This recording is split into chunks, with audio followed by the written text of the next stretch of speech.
India TV YouTube channel को subscribe करें और बेल आइकन दबाएं। और पंजाब कांग्रेस का सुलह फॉर्मूला कितना सफल होगा, अगले साल होने वाले विधानसभा चुनाव में इसके नतीजे आएंगे। अगले साल उत्तर प्रदेश में भी विधानसभा चुनाव है। कांग्रेस महासचिव प्रियंका गांधी वाड्रा कांग्रेस की खो चुकी सियासी जमीन को मजबूत करने के लिए हर सियासी दांव आजमा रही हैं। योगी सरकार पर कानून व्यवस्था को लेकर उन्हें घेर रही हैं, तो वहीं लखीमपुर कांड की पीड़ित महिला से मुलाकात कर समाजवादी पार्टी में भी सेंध लगा रही हैं। देखते हैं यूपी की ये सियासी रिपोर्ट।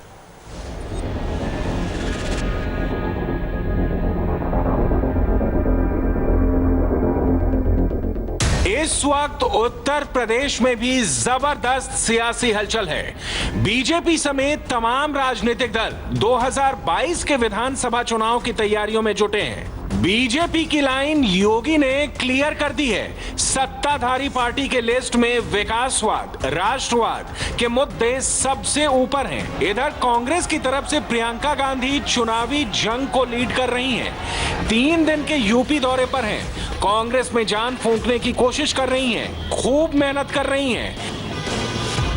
आज दौरे के दूसरे दिन प्रियंका गांधी अचानक लखीमपुर खीरी पहुंच गई। अनीता यादव नाम की उस महिला से मुलाकात की जिनके साथ ब्लॉक प्रमुख के चुनाव में बदसलूकी हुई थी। प्रियंका गांधी ने यूपी में महिला सुरक्षा को मुद्दा बनाया, योगी सरकार पर हमले किए। नामांकन पत्र भरने के लिए गई। आप सोच सकते हैं कि उस समय उनको घेर के पीटा गया, उनकी साड़ी खींची गई, उनके कपड़े फाड़े गए। तो आप सोच सकते हैं कि उन पर क्या बीती होगी। उनके साथ उनका छोटा सा बच्चा भी गया था। एक 19 साल का लड़का भी है जो अनीता जी के साथ था। उनका पूरा परिवार था और उनके साथ इतना इस तरह से अत्याचार हुआ है, किसी ने रोका नहीं। जिस सीओ ने उनको बचाने की कोशिश की उनको सस्पेंड कर दिया आपने।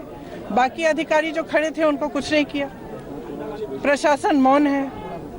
और ये भी नहीं किया कि जैसे छोटी भी चीज होती है चुनाव में इस तरह की, तो चुनाव रद्द कर दिया जाता है, दोबारा से चुनाव होता है। तो चुनाव दोबारा से क्यों नहीं हुआ है? यहाँ क्यों नहीं हुआ है? क्या इनको अधिकार नहीं है चुनाव लड़ने का? प्रशासन खड़ा है मौन। किस तरह से पुलिस वाले कुछ कर नहीं रहे हैं, एक आध कर रहा है मदद, बाकी सारे खड़े हैं। तो क्या आप अपने प्रदेश में यही चाहते हैं, देश में ये चाहते हैं कि लोकतंत्र की इस तरह से धज्जियां उड़ाई जाए? प्रधानमंत्री जी और प्रधानमंत्री जी तारीफ कर रहे हैं। प्रधानमंत्री जी यहाँ के कहे हैं कि बधाई दी है पंचायत के चुनाव के लिए। और हर जिले में कुछ ना कुछ हुआ है। कहीं हिंसा हुई है, कहीं बम फूटे हैं, कहीं पे गोली लगी है, कहीं पे मारपीट हुई है, कहीं पे महिलाओं के साथ अत्याचार हो रहा है। इसके बाद प्रियंका लखनऊ आई, कांग्रेस कार्यकर्ताओं को संबोधित किया, चुनाव लड़ने का जोश भरा। प्रियंका ने कहा कि कांग्रेस की ताकत बढ़ रही है, ग्राउंड पर वर्कर्स मौजूद हैं, दूसरी पार्टी की तरह कागजी और नकली संगठन नहीं है। आपको इस बात पर गर्व होना चाहिए कि आज हर न्याय पंचायत में हमारा संगठन बना है।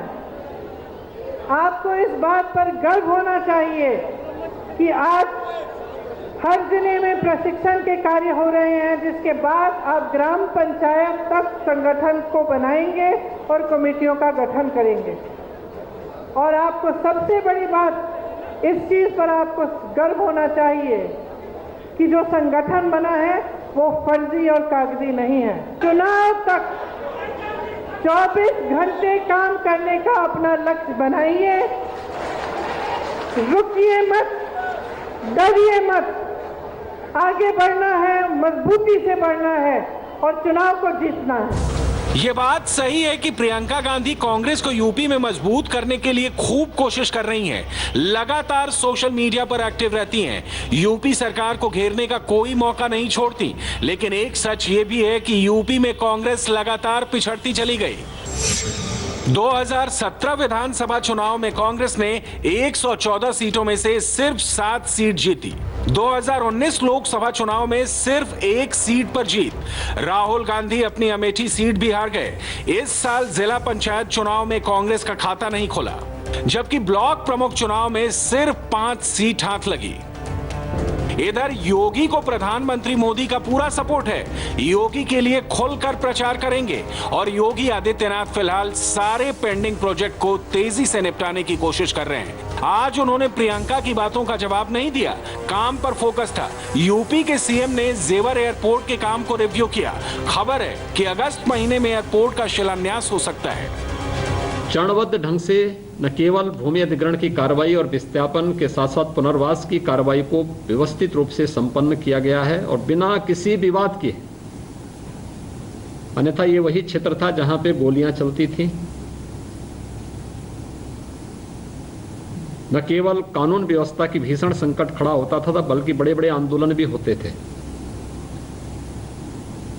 लेकिन आज कितना शांतिपूर्ण तरीके से एक बहुत बड़े प्रोजेक्ट को लेकर के वहां पर राज्य सरकार सफलतापूर्वक आगे बढ़ रही है।